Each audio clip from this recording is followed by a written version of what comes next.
today I was talking to someone that wants to register for the program, and she has been on medication for 10 years. Now on the 6 different medication, is taking a combination of 4. And she was telling me, I keep telling the doctor, this is not working, but the doctor keeps saying, yeah, no, you need to stay on, you need to believe, you need to continue, let's change it. It's a matter of doses. But then they believe in this so blindliness that they don't even want to look at the evidence that is out there, not even when it's the patient, we ourselves, like telling the doctor. Hey, this is Ari. Welcome back to the Energy Blueprint podcast. In this episode, I'm going to be talking with Dr. Achina Stein and Silvia Covelli about the Healing Depression Project. So a little background about them. Dr. Stein is the clinical director at the Healing Depression Project. She's a leading expert in functional medicine psychiatry and a best-selling author with 30 years of experience helping people recover from depression.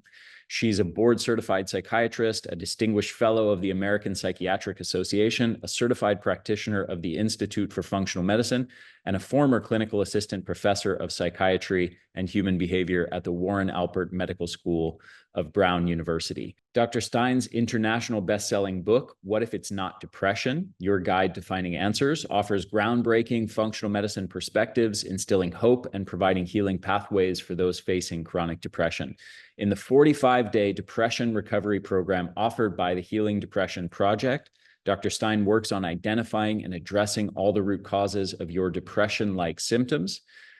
This program brings hope to those who have long struggled with depression and have not found relief with other treatments, including antidepressant medications. Silvia Covelli is the founder of the Healing Depression Project. She's an honors graduate from Boston College and a former social science researcher at Harvard University. She pursued graduate studies in finance and business law and dedicated her career to entrepreneurship, becoming a skilled businesswoman.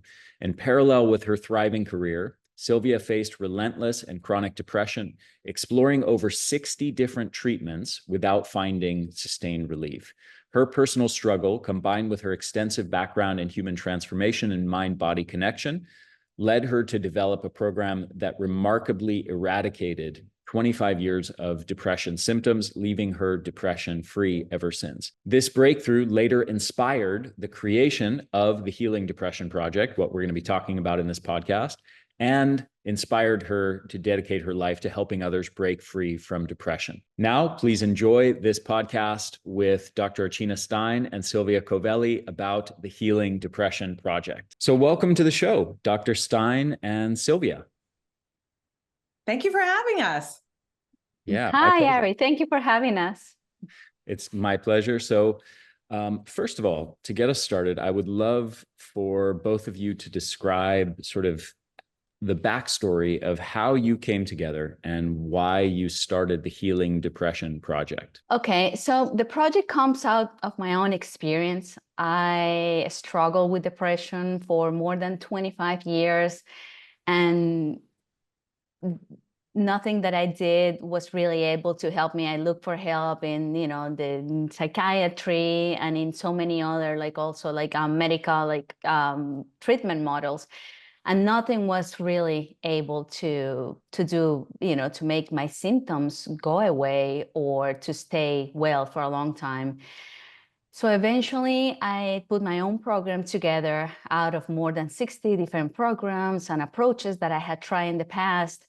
And at that point, that program, I only used it for myself. And, it took away like all my symptoms that I had been feeling for 25 years.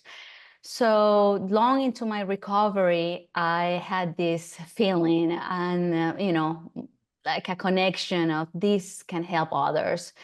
So at that point, I just wrote down what I did and I reached out to Dr. Kat Toops. She's our research director for the program. I didn't know her. I didn't know,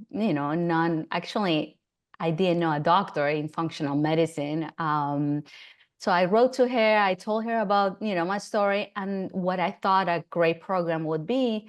And we set up a meeting. And in that meeting, Well, I had been trying to contact Dr. Stein before for quite some time, writing her some messages, and she did not reply.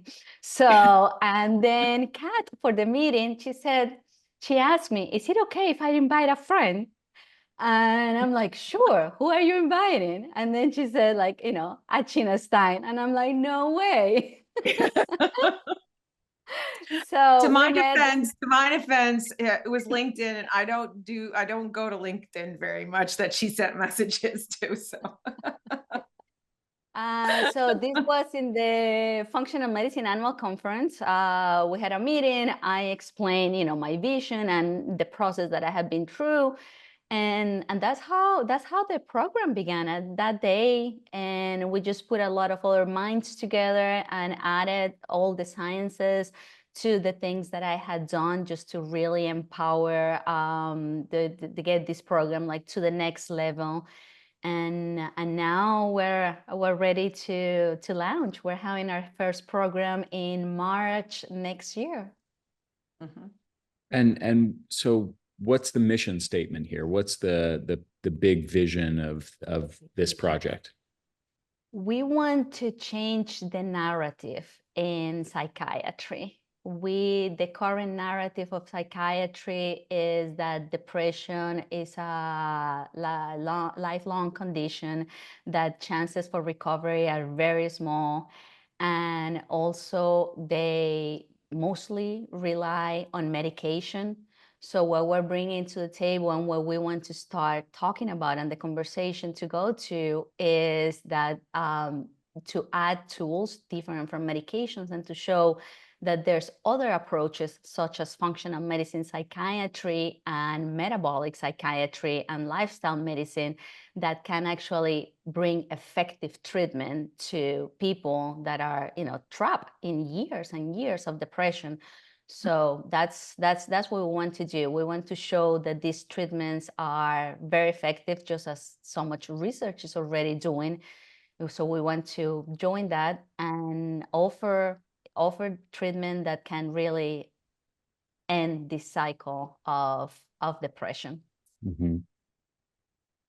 Dr. Stein, do Absolutely. you want to follow with anything on this first question?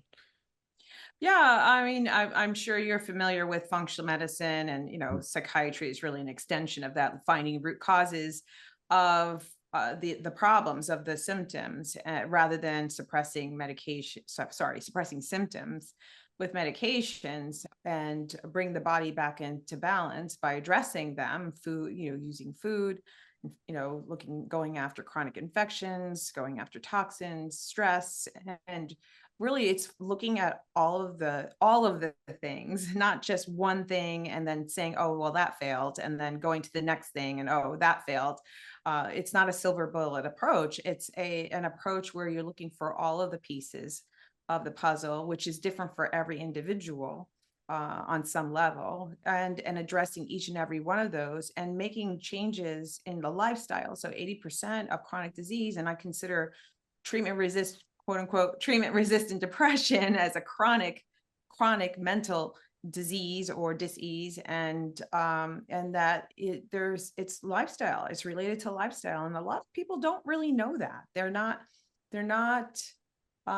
aware that there are lots of things that can cause depression, and it's not necessarily something that they've inherited. Maybe they have some family history, but that's, we all know about genetics and epigenetics. And so, that there are things that we can do to reverse certain things, and it's not perfect. Some people, will get better, but it's on a spectrum. Just like there's a spectrum of people who do have improvement in their symptoms with medications, but I think 60% of people who take medications get little to no benefit, or they get some benefit, but then their symptoms return, and then they start having side effects, and then they go through what I call this medication merry-go-round and polypharmacy, and then it just gets worse and worse and worse. And nobody talks about inflammation. Nobody talks about how certain diets can resolve depression on some levels. And there's so many experts out there who talk about these individual things that improve depression, that what we want to do is show how we can stack all of these treatments one on top of the other and really work towards teaching people lifestyle changes in a retreat style setting of daily follow-up, and that's a 4-week period of doing all the things, which is really a lot of education, teaching people how to change their lifestyle. We'll sit down with each individual and plan for all the obstacles that they imagine coming up, when they return home, and address them, have a plan of attack essentially about how, what are the obstacles that are going to come up for you, and let's get ahead of that and address those things so that you're going to be successful once you return home. There are people who go to psychiatric hospitals and they're there for weeks and weeks and weeks, and they're discharged, and they're discharged with an appointment with their therapist or their psychiatrist, which might be weeks to months later. And everything that they've accomplished, even in that psychiatric, treatment program, tends to fall apart. And so, we want to make sure that people are successful in continuing these habits that they've implemented and learned and implemented, and to continue those habits, because ultimately it is lifestyle that's a big part of these mental health symptoms. Mm-hmm. So I want to sort of step back for a second into the realm of what might seem obvious or may actually be obvious to some people, but I want to spell it out, which is depression. What is depression? This is obviously a word that everyone's heard many thousands of times in their life, but what you're referring to is depression as the psychological or psychiatric disorder. And that is characterized, that is diagnosed by the presence of certain criteria and symptoms. Can you explain exactly what those are? What is depression in the way you're speaking about it? Sure. So depression, just the word depression, it's a symptom. And that can mean a lot of things for people. And sometimes people use the word depression and they really just mean irritated or anxious or disappointed or unhappy. So it's kind of thrown around quite a bit. And so, there's so many other words that might be a better description of what they're actually experiencing. So I kind of don't like that word just because it's used so often for so many different things. Right. So depression is a symptom. And in the DSM, the Diagnostic Statistical Manual that we psychiatrists and psychotherapists use to diagnose mood disorders, has a specific diagnosis called major depressive disorder. And you basically, and then there's other mood disorders. There's dysthymia, there's premenstrual dysphoric disorder. There's a whole bunch of mood disorders. There's bipolar disorder. So, but treatment-resistant depression is a type of depression, of major depression, where you fail several trials of medications. But going back to what major depression is, it's basically having 5 of 9 symptoms for every day, most of the day, for at least 2 weeks. And many of those symptoms, believe it or not, are actually physical symptoms or what I consider neurological symptoms. For example, having a sleep problem, having problems with concentration, problems with energy. There's suicidal ideations, feeling guilty. And we're talking about every day, most of the day, that you might have these symptoms. And then it could be to the extreme of suicidal ideations, intent, or a plan. It also includes the possibility of psychosis. So there's a number of symptoms, and you have to have 5 of 9 of those symptoms every day, most of the day, for 2 weeks in order to be given that diagnosis. And then there's mild, moderate, and severe. And so, and one of the criteria is also that it has to cause severe dysfunction within relationships or occupational functioning, including school. So that's the actual criteria for a diagnosis. I missed a couple symptoms, but many of those symptoms are physical symptoms, and nothing in the diagnostic criteria talks about what causes these symptoms. This is how you diagnose it. You want to make sure that you rule out an acute medical cause or a substance use disorder. But if, once these acute issues are ruled out, it's generally thought that it's in your head, that it's not something that's caused in the body, that it's caused by some biopsychosocial problem. There might be a chronic problem like hypothyroidism or B12 or folate deficiency that's commonly looked for and maybe ruled out.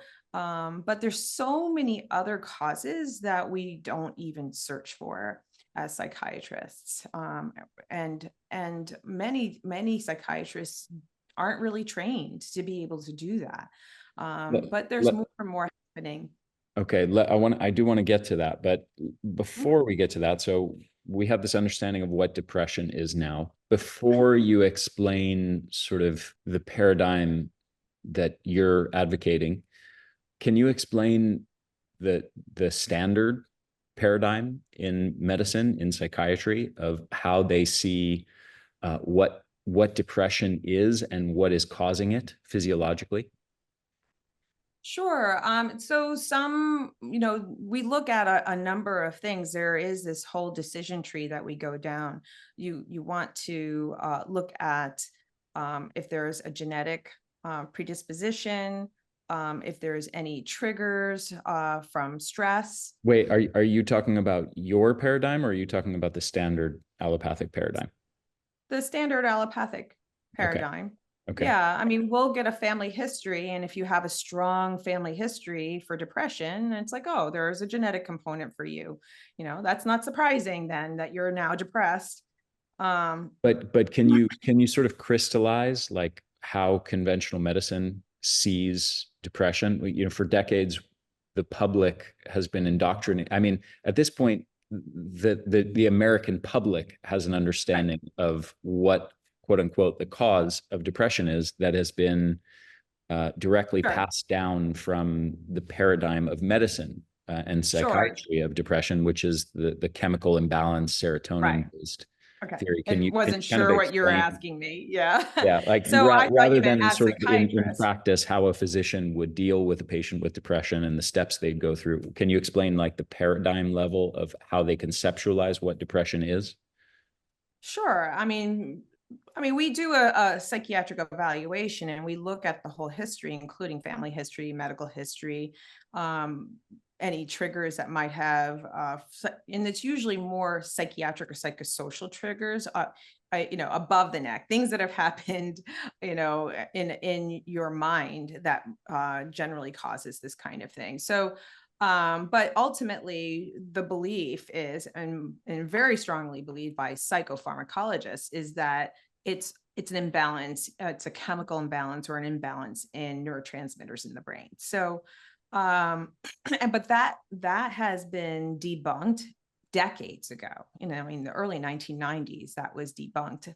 But a lot of people still and more recently, there was a big review paper that came out reviewing all the body of evidence around serotonin, the serotonin depression link, that came out 6 months ago, a year ago, something like that. Absolutely. It comes out pretty regularly, but it doesn't hit the media, and people continue to talk about it as a chemical imbalance. Yeah. So explain that in depth, because 90+% of people are still operating in the chemical imbalance, serotonin deficiency model of depression. So explain the basic idea of why, like what that is, sort of being charitable, and then explain why it's been debunked. The serotonin theory or neurotransmitter theory or chemical imbalance theory is that there is a deficiency in serotonin, a deficiency in norepinephrine or dopamine, and there's a combination of those deficiencies that can occur in a person. And so generally it's some type of imbalance at the neurotransmitter or neuron level in the brain. There's some kind of imbalance, and nobody really talks about why. We don't know why that there is an imbalance, and we also don't know why, or at least they don't think that there's a reason why. And we don't know why antidepressants work. So antidepressants like SSRIs or SNRIs are basically medications that increase serotonin in the synapse of the neurons, and it prevents the reuptake of that serotonin in the synapse, or the reuptake of norepinephrine in the synapse. So that's what these medications do, but they don't do it in a specific part of the brain. It's in the entire brain. And that's why people have side effects. It's not just even the brain, it's the whole body, really. So it's not very specific. People still have side effects because serotonin is made in the gut. So major side effect of these medications is having gut side effects. So that's basically, in a nutshell, what people believe to be the case. Yeah. And what's the evidence that's come out debunking the serotonin or chemical imbalance model of depression? I think maybe Silvia. is that they haven't been able to find that they found that there's no relationship between depression and serotonin, that people with like having like very deep states of depression, they have high levels of serotonin, and the opposite also is true. So I guess this is one of the things that has contributed to see, wow, this cannot be the root cause, because look at these people. Okay. So maybe that's one of the things that you're looking for. Yeah, that's what I was getting at, is that, the paper that came out 6 months or a year ago cited a large body of evidence that's basically failed to show any sort of deficiency or low levels of serotonin or imbalance of serotonin in the brain of people who are depressed. But this is a fascinating, I mean, we could do a whole podcast, probably multiple hours of discussion just on the fact that for decades, hundreds or billions of people have been indoctrinated into this view of depression that has been portrayed as, quote unquote, the science. And, this is the cutting edge evidence. This is what we know, what all these fancy technologies and this large body of evidence has proven beyond a shadow of a doubt. Depression is caused by, this chemical problem in the brain. And then all of a sudden, decades later, there are papers being published saying, after, by the way, billions of people have been put on antidepressant drugs based on this premise, all of a sudden, now there's papers saying, oh, actually, there's no real good evidence to show that serotonin levels are even linked with depression. Right. And that started in 1992. 1992, these papers began. I mean, that's 30 years ago. Meanwhile, antidepressant drugs are one of the best, the top selling drugs. I don't know the exact statistics, but it's something like, I think other than maybe blood pressure drugs and a few other medications, they're pretty much the medications that the largest number of people are prescribed. Right. And the medication, it's very interesting because it has been going on for a long time, because regarding how ineffective medication is, in 1998, a study by Jude Lewis and 11 other people showed the results of a longitudinal 12-year study that they follow 431 people for 12 years. And they measure all of them taking medication. And they follow on a weekly basis if they, just asking and doing an interview about the symptoms. And the results are unbelievable because 90% of people show symptoms. Only 10% of the people like got better, got well.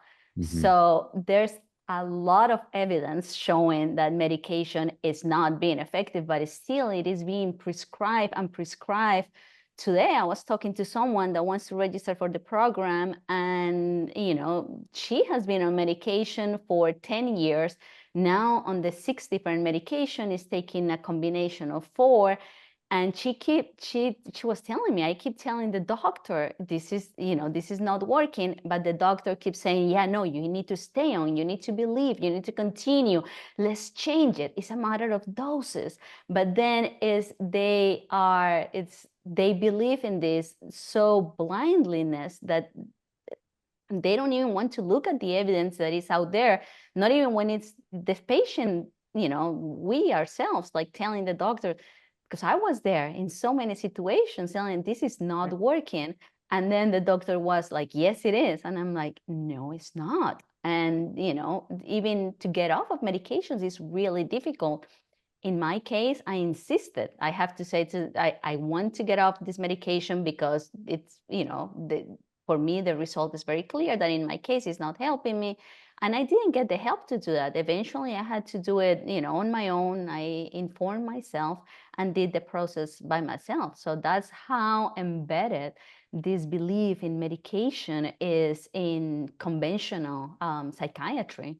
Yeah. Right. There's another dimension to this, which is that as a result of decades of indoctrinating billions of people around the world to believe in this paradigm of depression, the belief itself, the widespread cultural belief itself, is now something that creates a very strong placebo effect. So it leads to the perpetuation of this paradigm by virtue of the fact that many people do get on these drugs and do have the experience of getting better, which is the same experience for many of them, for a large percentage of them. And there's been some researchers that have specifically done a large amount of work around the placebo effect as it applies to antidepressants. But they're literally the same benefits that they would have gotten with a sugar pill had they believed that what's inside of that pill is a fancy chemical that's altering the chemicals in their brain that are the cause of their depression. Right. Yeah. So now this whole belief that the public has been indoctrinated in is now a force, its own force, that is sort of perpetuating this paradigm, this debunked paradigm of psychiatry. The placebo effect is so strong because you, as a patient, you go to a doctor that since childhood is being told that it's a figure of authority, a wise person. And then as a patient, you're struggling with a lot of things. And then here comes the doctor bringing a pill that only the name has a placebo effect because it's antidepressant. So it's supposed to help you to get out of depression, just by the name itself. Yeah. And then here's the doctor telling you that it works. So that effect is incredible. And the opposite too. I mean, negative placebo effect is so strong because also one of the main messages in conventional psychiatry is that medication is, forever. They never prescribe medication just saying, okay, this is only for 3 months and this is our plan, this is the strategy, we're gonna do this while you get to this point, and after that this is the treatment. They don't do that. They say, take this for how long? Keep taking it. Just no. And now we have kids that began even when they were 11, and now they're like adults in their 30s, and their nervous system and the neurons and everything is completely affected in their bodies because there is this belief in conventional psychiatry that you cannot, get cured from depression. I always say, even if you ask Google, like, can depression be cured? The answer is no. No, there's no cure for depression. There's only symptoms, treatment for the symptoms. So that's also talking about the placebo effect. That's also that really affects the mind of the patient, because if you know that you have a condition that will never get cured, like, you know, antidepressants are going to make it better according to the doctor, but the same doctor is telling you that this is not going to, you know, cure you, or this is just going to make things a little better. So that also makes you experience the condition for a real long time and lose hope in really finding a solution that makes you like long-term, brings you long-term well-being. Yeah. So I would love for you guys to tell me about your paradigm of depression and why you think it's a better one. Well, we consider depression as being caused by multifactorial reasons, and a root cause being inflammation, but there's lots of things that can cause inflammation, you know, through from on a cellular level, in particular organs that ultimately affect the brain and the mind. So it's looking for those factors that cause inflammation in the body, that affects the brain, and reversing those factors.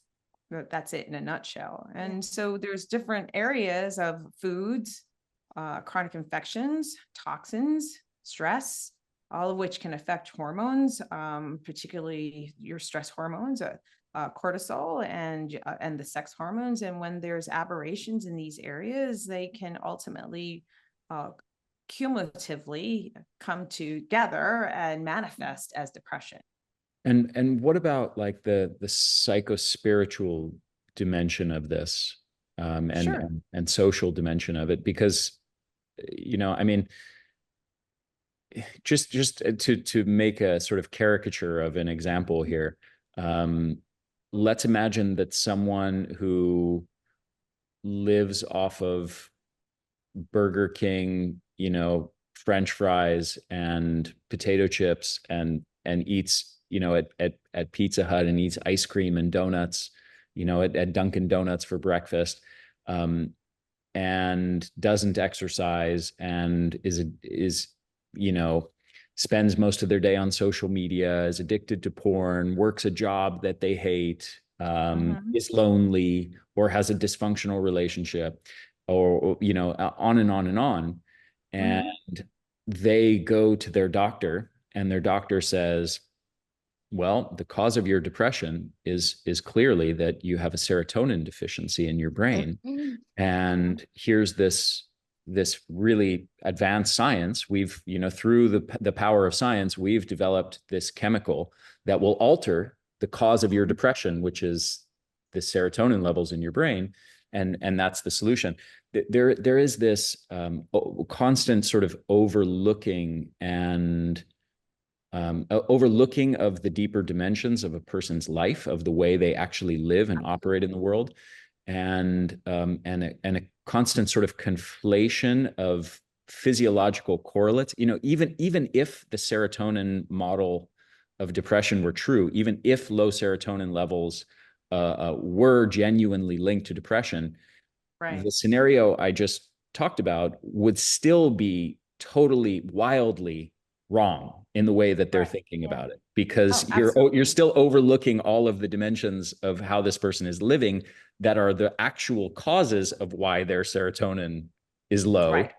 And Right. you're then saying you are a victim of this chemical in your brain, and therefore here's another chemical that will alter the chemical in your brain.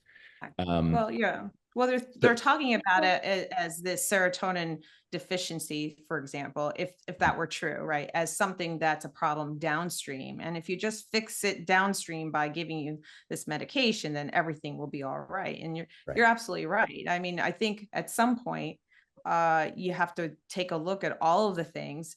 You know, I talked about the functional root causes, but there's, you know, you have to look at the not just the biology and the functional root causes, but the psychology and the spiritual aspects, and you know how this person lives in their environment, their perspective of the world, their worldview, what they grew up with, how they were treated. You know, all of that makes a difference. So psychotherapy would certainly be a part of this work, and working towards working through the trauma of the things that they've gone through. And one thing that is not talked about enough is how the body keeps the score, and how releasing this trauma from the body, not necessarily just talking about it over and over again with a therapist, but actually releasing these traumatic things that have happened to them, that is embedded in the tissues of the body. There are ways to do that, and somatic techniques that we talk about as well. Mm-hmm.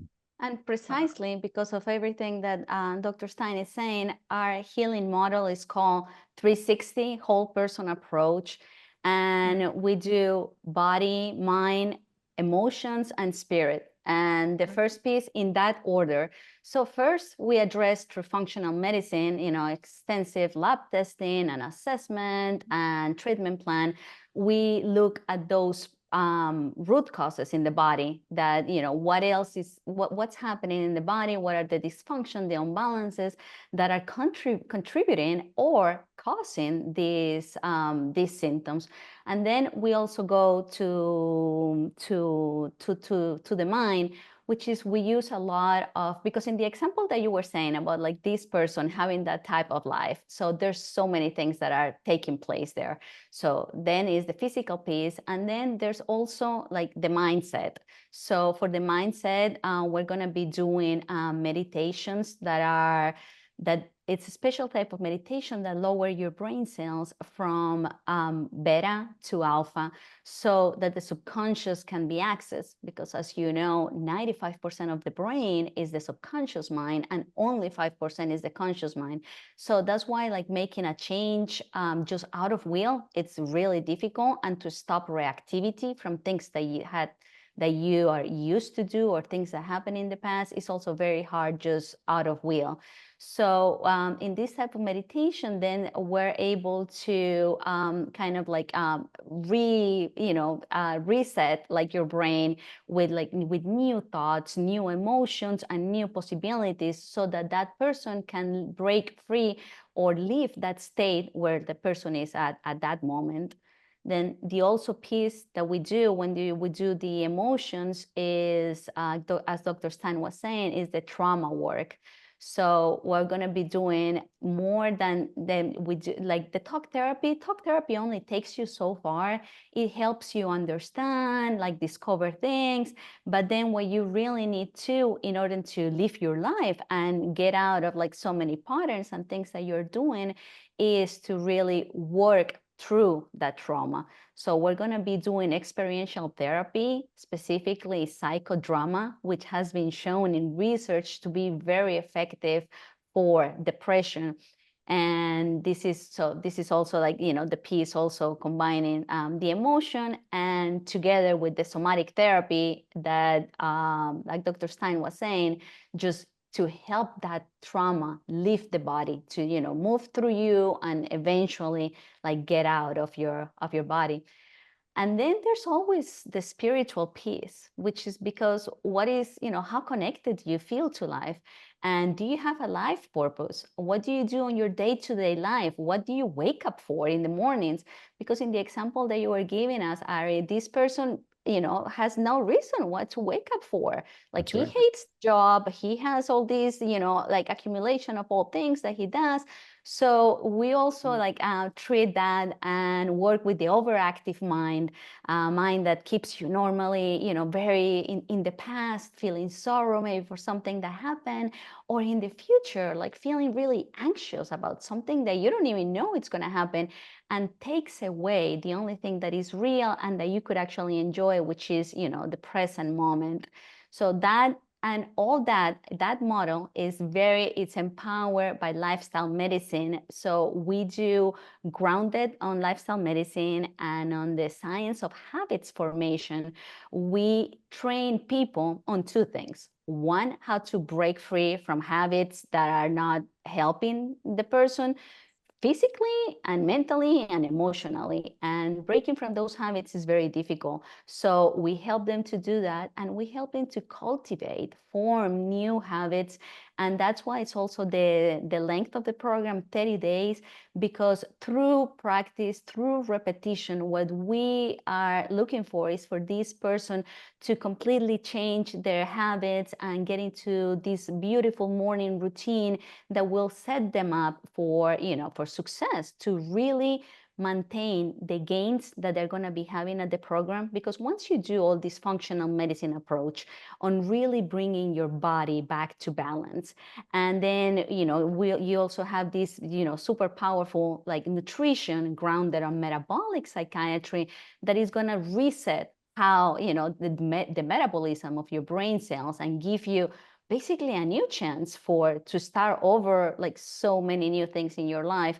So once you have that and you have made all these gains in the program, when you go back home, you need to continue these lifestyle habits in order for that to really create a transformational change in your life.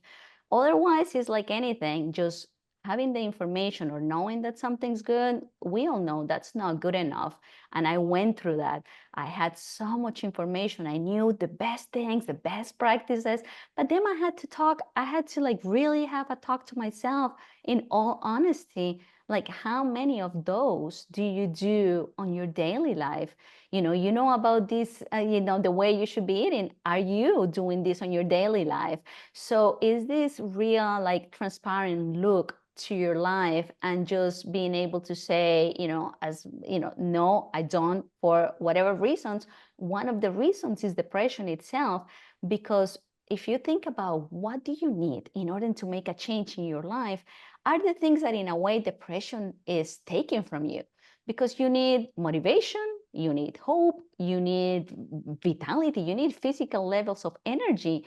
Just changing your diet requires a lot. You need to change so many things and buy the ingredients or cook or find how is that's gonna work. And then that's also that we know that we take care of that. And the reason why we put the lifestyle piece is especially for that, so that you can maintain and really for this to be the foundation of a new life, a new beginning. Yeah. You brought up so many good points there. One thing that you touched on is what I would describe as relating very strongly to willpower, which is, we have this issue with apathy, with lack of motivation, with lack of energy. It's also been shown in research that the seat of willpower in the brain, it's a part of the brain called the anterior mid-cingulate cortex, is smaller and less active in people with depression. There's less will to be able to drive yourself to do difficult things, which itself presents an obstacle for people in that situation to get better, to do the things that are necessary to get better. How do you guys overcome that? How do you sort of navigate getting people to actually start taking action on doing the things to get on the path to getting well? I think part of the way that people get motivated is when they're in a group. It's the group dynamic that I think makes a big difference. And when people see other people stepping forward and going all in, they might not be an early adopter, but when they see other people doing things, then it might motivate them to also do things. So it's almost like, hey, I'm going, and they reach out a hand and you want to come along, and they're more likely to be motivated when you do it in a group format. And so we're going to have 15 people doing this all together and supporting each other. I mean, they're not treating each other, just supporting each other and helping each other come along. So the group dynamic is extremely powerful in that, but it's also setting them up early on with asking them, how do you foresee yourself in the future? And so sort of dismantling this idea of who they are and giving them a sense of hope of where they could be and where would they, having goals of where they would like to see themselves and putting that into the future. and giving them hope that yes, you can do this, and having short-term goals and a little bit longer goals about where they could be potentially in the long term as well. But it's the group dynamic that's going to be very powerful in making that happen. What were you going to say, Sylvia? Exactly that. So Okay. yes, yeah, very, very, very, very well said. That it's like having your best friend knocking on your door and saying like, "Come on, we're going for a walk now," and that person isn't at the door. You're gonna come out. So it's a hand holding system that is it's 7 stages. So it's very gradual transformation. It's not expected that day 2 you're like outside running. It's understanding how depression works and how you're feeling and meeting you where you are at and starting like step by step. It's a gradual, a slow process. And the other thing that we do is, as both of you were mentioning, we work a lot on motivation. So there's the one workshop that I love that is finding your big why. Because like if your why is not big enough, then there's nothing that you're gonna do. So if this is just like, okay, well, it's just that eating makes me feel better. But if you find a why of like how this is really affecting your life, what are the things that you're losing? And most importantly, what would happen to your life like if you don't change? Like if you continue to be like this for, I don't know, 10, 20 more years. So, and in that, through a process, we make the person find the why of like, oh my God, I really need to do that. And in that process to change from I should to I must. So it's not like, oh yeah, I should eat better. No, it's like I must eat better because my life depends on it. I must go outside for a walk because my physical, my mental health depends on this. And this is my time. This is my moment to change. And then we're also going to give a lot of examples, beginning with my example of how even after 25 years, you can do it, that this is possible. So we're going to work a lot on that, and hope and motivation. And then the group is what brings the magic. When you see others, you're like, okay, I'm going to do this too. And then we're going to give all the tools for you to continue that at home. Nothing that we're going to be teaching is something that you cannot do on your own. So everything is you need to be able to replicate it at home, and that's one of the things that one of our standards. If we teach it, you can do it. So yeah. Great. The other thing is, when we work with individuals, it's part of health coaching. You start with the lowest hanging fruit. Well, when you have a group, everybody has a different low hanging fruit. So you might have an early adopter with one situation and come along, come along with me. And then another person might be an early adopter for another situation. And so there'll be a lot of taking turns in different things that they'll be learning about saying, hey, come along, let's do this together. So I know I prefer exercising with other people and not by myself. That's why I play sports. And so I like to play as opposed to just do exercise by myself. So and there are a lot of people who are like that. I think you have to be super, super disciplined to be able to do things on your own. So I think it's true for most people, even people who are not depressed. Dr. Stein, what do you think are, in your experience of working with so many people with depression, what have you seen are the biggest needle movers as far as the biggest factors in people's lives that when they make those changes, they get better, their depression resolves or radically improves? Well, a big one is diet for sure. So the first 2 months when I work with people, we focus on digestion and diet. And just from that, it's a huge improvement. I don't think people really recognize how much that can impact people. The other thing is chronic infections. There are people who have dysbiosis, they have H. pylori, they have all sorts of gut infections that can cause increased gut permeability. There's gluten can cause increased gut permeability. Stress can cause increased gut permeability. So it's different for everybody, but I think the biggest change that can occur is with diet, and the diet is variable. It's finding the right diet for your body type. And some people are starving themselves and don't realize it. And they might not necessarily be anorexic, but they're trying to lose weight, but they end up starving themselves and they're not getting enough nutrition. And then there's other people who are eating, think that a ketogenic diet is the right thing to do, but they're not doing it properly. They think they're doing it properly, but they're not even measuring their ketones. So they're not doing it correctly, and they're finding that they're gaining weight because they're eating too much fat and protein. And so it's everyone is different in terms of trying to find the right diet. So you have to basically do an assessment and see where they are metabolically, and figure it out. Silvia, what in your experience struggling with depression for over 2 decades, what were the biggest needle movers for you, the biggest personal breakthroughs that really led to you overcoming depression?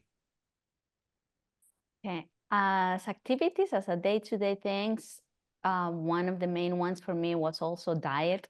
The change I saw was incredible with diet. And the other one that is so important and overlooked is sleep.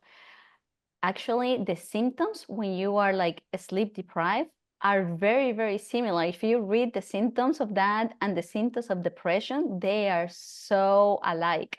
So, and one of the things that really transformed me was to reestablish that sleep cycle, start going to bed early, like forcing myself to finish in my routine at 9 p.m. and had that hour and having a nighttime routine, to sleep routine, so that I could really be in bed at 10.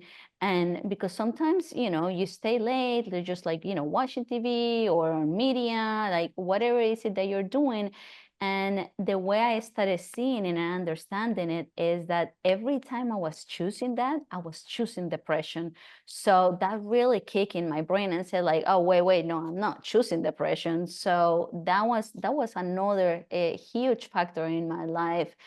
And the other, if it was going to say 3, would be movement. I understood that this, like I love this sentence that emotion comes from motion. So I felt like the way I was feeling, it was like nothing really. I felt like, either way, I don't care. And I said like, and I started to make the connection between like movement and then, motion and emotion. And that really had a transformational change for me. And I started every morning, I started like exercising, even if it was a walk or, a soft bicycle ride, depending on how I was feeling. Then, eventually, now I run, but that was a whole process to get me there. But I think that's the other big piece of transformation, just getting out of the house, and even if it's for a walk, but moving your body. Ultimately, I think what people need to understand is that it's a number of things that come together, and it's stacking all of them and doing it consistently. So I think I mentioned that earlier, and that I think that's the piece that makes the biggest difference. That really is the key. It's habit stacking and doing it every single day. It's not just trying one thing and saying, oh, that didn't work, so I stopped doing it, and then trying another thing, oh, that didn't work, and stop doing it. And that's an extremely common mistake that people make, not just in depression, but across all dimensions of trying to improve various symptoms and health problems, is they're looking for the one thing, because that's what our culture indoctrinates us with, from the time we're little kids, the idea that there's one cause, quote unquote, of this problem, and that therefore there's one treatment that's going to resolve it. And so you get these people who are sort of treatment hopping from one to the next. And Right. in isolation, all of these things fail, where the real magic is, as you're describing it, by stacking them together and doing them consistently over time, you get a totally different result. Absolutely. It is also understanding that it takes time and having patience with yourself around it. So having a lot of love and compassion for yourself and believing in yourself, which is really hard when you're depressed, Yeah. in the beginning. And so it is creating this atmosphere of believing in them for them in the beginning, and creating and cultivating that outlook that will then hopefully propel them in the direction of sticking to it, the stick-to-itiveness. And then but it does happen, it does change, and it may be slow, it might be, there might be some quick shifts, and depending on what it is for that person, but there's also some slow shifts as well. Mhm. We're going to be here cheerleading for them and guiding them, but they have to do the work. That's the thing when it comes to this treatment program, is that you do have to have some amount of energy and to be moving forward, even getting to the program, right? So it's not going to be for everyone, and that's why we offer a discovery call to really talk about and see if it's right for them. Yeah. The last thing I want to ask you is, the nature of these conversations, particularly when we have three instead of just two people on the call, is, we all have things we want to talk about, and I'm asking questions that are directing us down certain pathways. Is there anything that you feel is really important that we haven't yet spoken about or touched on? Any last words that you want to leave people with, of something that's important for them to know that we haven't gotten into? Well, for me, we touch on it, but I want to just say it again, because to the audience, your audience that is listening to this, is it's about hope. Because with chronic depression or treatment resistant depression, and just if you have been struggling with that for years, and you have tried one thing after the other, it's so easy to lose hope. And it's just, it breaks my heart, because that's how I was feeling. And what I want to tell people is that there's hope. There's new research in psychiatry, there's new research in medicine showing that there's different alternatives to just medication and talk therapy. So if what you're doing is not working, keep looking, like keep searching. If you don't resonate with what your doctor is saying, it's okay, change your doctor. If you feel that you need a different type of therapy, then look for that. So it's just that, know that a lot of people like me and hundreds of others just manage to get out of it.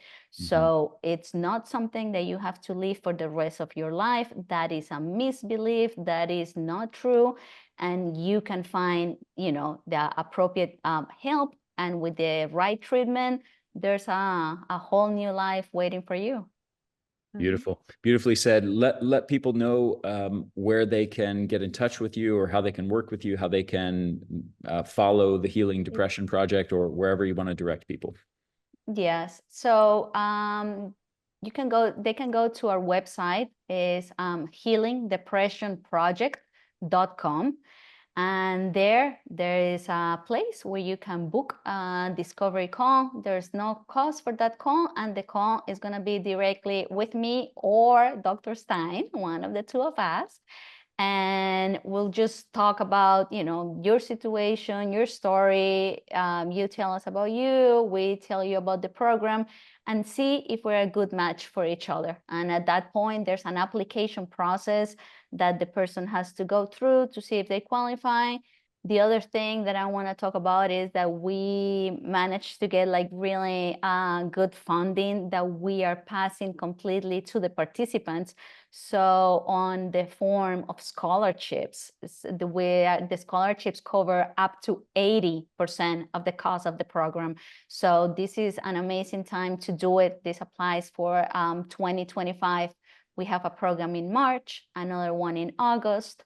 So that would be my invitation. So go to our website, and or we also have a really good e-guide that is called Why Am I Still Depressed? The top 4 mistakes I'm making.